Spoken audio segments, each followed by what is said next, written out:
Transformer Prime avec l'édition Robo Indie Guys. Donc Cliff Jumper, encore un Autobo. Exactement la même chose, le robot, le véhicule et la pub pour la série. Neuf avec la notice, hein, c'est toujours sur le même principe. Côté robot, côté mode véhicule. Niveau 2, normal, c'est un Deluxe. Et maintenant, on passe vraiment au robot, puisque c'est ça l'intérêt tout de suite sur cette muscle car. Bon, non pas qu'elle soit moche, hein, mais c'est vraiment ce côté plastique, ce rouge, qui aurait mérité d'être voilà, un peu plus brillant, peut-être métallisé. Enfin voilà, c'est vraiment le rendu plastique qui est pas terrible. N'empêche, on se retrouve quand même avec du silver sur les jantes et également sur les pots. La calandre en un peu plus foncé, par contre les feux à l'avant sont juste peints. On a les cornes en plastique souple, trop souple même peut-être. À l'arrière, encore du silver, les feux sont juste peints par contre. On note également que les vitres sont blanches transparentes. On peut voir directement en dessous les pieds au niveau undercarriage qui sont quand même assez visibles. Ça fait un petit peu des bateaux. Bon, après le reste est quand même assez bien caché. On peut dire coucou à la tête ici. Ce qui est vraiment disgracieux en fait, c'est les trous. Déjà ici est un trou débouchant. Celui de Wheeljack était carrément bouché. Bon, passe encore. C'est vraiment par contre ça. Ce gros machin, ce trou, hein, c'est juste moche. Ça va pouvoir aller pour faire tenir l'arme. Mais c'est vraiment pas très joli. Ils auraient pu peut-être, je sais pas, mettre un petit bouchon ou autre qu'on pouvait enlever. Enfin, voilà, ou même simplement pouvoir mettre l'arme ailleurs parce qu'on aurait pu s'en passer.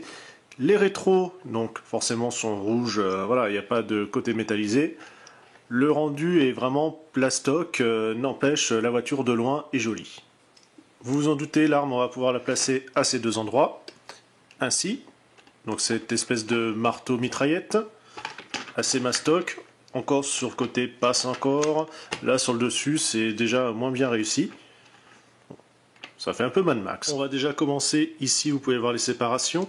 Donc on écarte un petit peu. On voit ainsi qu'il y a un cran. Voilà, le petit picot qui va permettre ainsi de libérer le coffre qu'on va ramener un petit peu sur le dessus. Vous avez comme ça deux axes. Voilà. Ici le dessus du toit va se séparer. Alors attention, en plein centre vous avez pareil un ergot qui est un petit peu plus dur. On va essayer de le faire sauter. Pareil, ça doit se soulever normalement. Voilà. Et on ramène à nouveau sur le dessus. Comme cela. Ça va ainsi libérer les jambes. Il y a juste à déployer. On va basculer les ailes vers l'arrière. Voilà, on sent qu'il y a un petit cran. On fait pivoter les pieds. Le genou. Voilà. On déploie l'aile. Et on fait à nouveau tourner le deuxième peloton.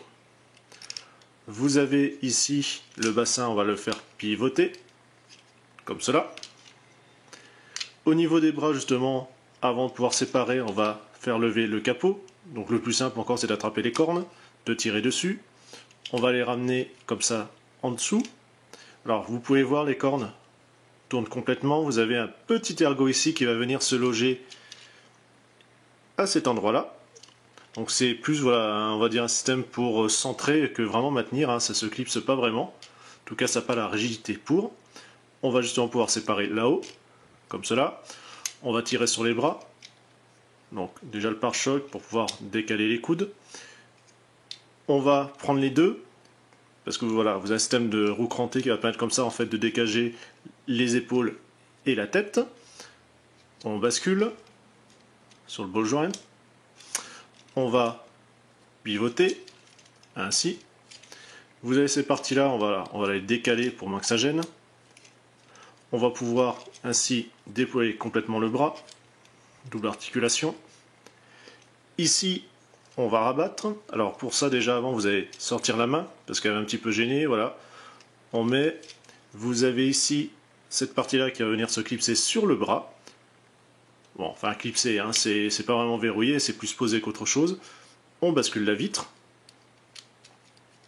Voilà. On fait pareil de l'autre côté. Je décale un petit peu la main sur le côté. Boum. Je clipse. Je bascule la vitre. Voilà. Je fignole et je vous présente un petit peu. Notre ami Cliff est ainsi à peu près terminé, hein, parce que bon, comme vous allez voir, il fait vraiment pas trop fini. Déjà, derrière, vous pouvez voir que les jambes sont creuses. Un bon gros backpack, ça lui fait même un gros cul. Les bras, pareil, c'est vide. C'est pas une super réussite de ce côté-là. Bon, l'arme, Voilà, comme je vous le disais, pas super génial non plus. Bon, la main, ça tient à peu près. Par contre, forcément, bah, il n'a pas de canon. C'est pour ça que je vous invite à regarder la vidéo de Raiden, hein, qui a présenté tout simplement il y a peu de temps le First Edition, qui lui est vraiment une réussite. Vous avez voilà ces petits trucs derrière. Bon, au final, il est vraiment pas GG quand même. On retrouve quand même voilà ce problème de rouge vraiment rendu plastique, ces gros pieds, on dirait un clown qui chose voilà du 55, c'est peut-être Shaquille O'Neal, j'en sais rien, mais il est pas génial. On a ici le semblant comme pour reprendre en fait le devant de la voiture ici, qui va ainsi former son torse. En fait c'est du fictif. Encore une question de sécurité, les cornes sont souples. Au niveau du visage, bah c'est pas non plus génial. Il fait vraiment la gueule, on dirait qu'il est déjà zombifié, alors que pourtant il n'a pas, en tout cas, le rendu physique. Dans les articulations, bol joint, ici encore un.